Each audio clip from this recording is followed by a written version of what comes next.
আসসালামু আলাইকুম, সবাই নিশ্চয়ই ভালো আছেন। আরেকটা রেসিপি নিয়ে আপনাদের সামনে হাজির হলাম। আজকের রেসিপিটা খুবই মজাদার এবং এই রেসিপিটা সাধারণত কোনো খাবারের সাথে অ্যাড করতে হয়, যেরকম স্যুপের সাথে, সালাদের সাথে। এটা একটা ফ্রেঞ্চ ব্রেড, সেটা দিয়ে এই জিনিসটা তৈরি করতে হয়। আর ফ্রেঞ্চ ব্রেড যদি হাতের কাছে না থাকে, আপনারা যে কোনো নরমাল ব্রেড দিয়েও এই ক্রুটনস তৈরি করতে পারবেন। আশা করি আপনাদের কাছে ভালো লাগবে। ভালো লাগলে আমার চ্যানেলকে সাবস্ক্রাইব করবেন আর আমার রান্নার ভিডিওগুলো ফ্রেন্ডস অ্যান্ড ফ্যামিলির সাথে শেয়ার করবেন।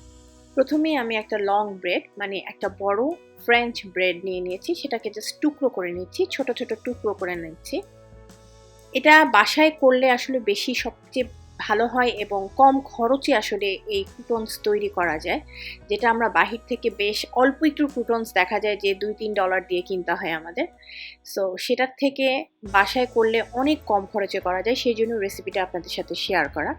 আর এই ক্রুটনস সাধারণত স্যুপের সাথে, সালাদের সাথে তো সব সময়ই যায়, মানে যে কোনো সালাদের সাথে এটা দিলে ভালো লাগে, কারণ সালাদ একটু ক্রাঞ্চি আইটেম থাকলে সালাদের সাথে সেটা খেতে অনেক ভালো লাগে। সো আমার সব টুকরো করা হয়ে গিয়েছে, আমি একটা ট্রের মধ্যে নিয়ে নিলাম। এটা আসলে বেক করে করতে হয়। তো আমি এখানে 4টা রসুনের কোয়া নিয়েছি, একদম কুচি কুচি করে নিয়েছি। এই রসুনের কুচিগুলি আমি একটা বাটির মধ্যে নিয়ে নিলাম। তার সাথে আমি হাফ কাপ অলিভ অয়েল তেল দিচ্ছি। চেষ্টা করবেন অলিভ অয়েল তেল অথবা ভেজিটেবল অয়েল ইউজ করার জন্য। অলিভ অয়েল তেল হচ্ছে সালাদের জন্য বেস্ট, সো সেই জন্যই অলিভ অয়েলটাই দেওয়ার চেষ্টা করবেন। তা আমি আধা কাপ অয়েল নিয়ে রসুনটাকে আর তেলটাকে একসাথে ভালো করে মিশিয়ে ফেললাম। এখন আমি মাইক্রোওয়েভে 1 থেকে 1.5 মিনিট আমি এটাকে গরম করে নিই। মানে চুলায় যেরকম আমরা বয়েল করে নিই বা ভেজে নিই, ওই টাইপেরই আপনারা মাইক্রোওয়েভ ছাড়া চুলার মধ্যেও কিন্তু রসুনটাকে হালকা একটু 1 থেকে 1.5 মিনিট ভেজে নিতে পারেন। তাহলে রসুনের যে ঘ্রাণটা আছে সেটা তেলের মধ্যে চলে আসবে। এবং তেলটা দেখেছেন আমি ছেঁকে কিন্তু দিয়ে দিয়েছি। তারপর দিয়ে দিলাম 1 টেবিল চামচ পার্সলি। ড্রাইড যে পার্সলি আছে সেটা অবশ্যই ইউজ করলে ভালো হবে।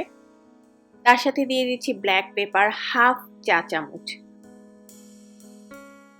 আরও দিয়ে দিলাম আধা চা চামচ লবণ। এখন খুব ভালো করে আমি মিশিয়ে নিচ্ছি।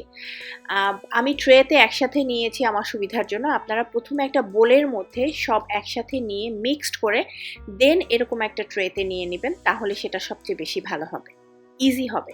তাহলে আমার মতো এরকম দুটো হাত ইউজ করতে হবে। সেই ক্ষেত্রে কিন্তু বোলের মধ্যে নিয়ে নিলে আর এই সমস্যাটা হবে না। মানে মিশাতে একটু সমস্যা হচ্ছে, সেই জন্য বললাম যে আপনারা বোল ইউজ করে তারপর ট্রেতে নিয়ে নেবেন। মাখানো হয়ে গেছে খুব ভালো করে। এখন 350 ফারেনহাইটে আমি 15 মিনিট এই ক্রুটনসগুলা, তো এখনো ক্রুটনস এটা হয়নি, এখনো ব্রেডই আছে, সো এটাকে বেক করে নিচ্ছি। 15 মিনিট পর আমি বের করে এই ব্রেডগুলাকে একটু উল্টে পাল্টে দিচ্ছি। এটাই করতে হবে, কারণ এই ক্রুটনসটা ব্রেড নরম হয়, ক্রুটনস একদম মচমচা বিস্কিটের মতো হবে, সেই জন্য উল্টে পাল্টে দিলাম। আবার আমি ওভেনে 15 মিনিটের জন্য বেক করে তারপর বের করে নিয়েছি। টোটাল 30 মিনিট লেগেছে। 30 মিনিটের মধ্যে এরকম কালার চলে আসে, কিন্তু 15 মিনিটের মাঝখানে বের করার কারণ হচ্ছে এটাকে একটু নেড়ে চেড়ে দিতে হবে, সেই জন্য, কারণ দুই সাইডেই যেন খুব সুন্দর মতো কালারটা আসে, সেই জন্য। তো ক্রুটনস কিন্তু হয়ে গেছে। এখন যেটা করতে হবে, নর্মাল টেম্পারেচারে এটাকে ঠান্ডা করে নিতে হবে। ঠান্ডা হয়ে গেছে, আমি একটা জিপলক ব্যাগের মধ্যে ভরে নিচ্ছি। এরকম করে আপনারা প্রায় 1 থেকে 2 মাস এই ক্রুটনস সংরক্ষণ করে রাখতে পারবেন।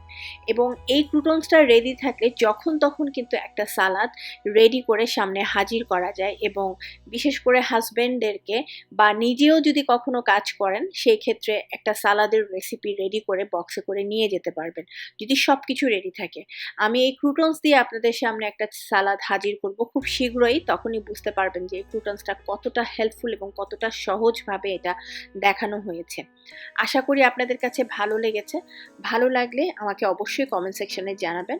আর রান্না বিষয়ে কোনো কিছু জানার থাকলে সেটাও জানাবেন, আমি চেষ্টা করব উত্তর দেওয়ার জন্য। সবাই ভালো থাকবেন। আল্লাহ হাফেজ।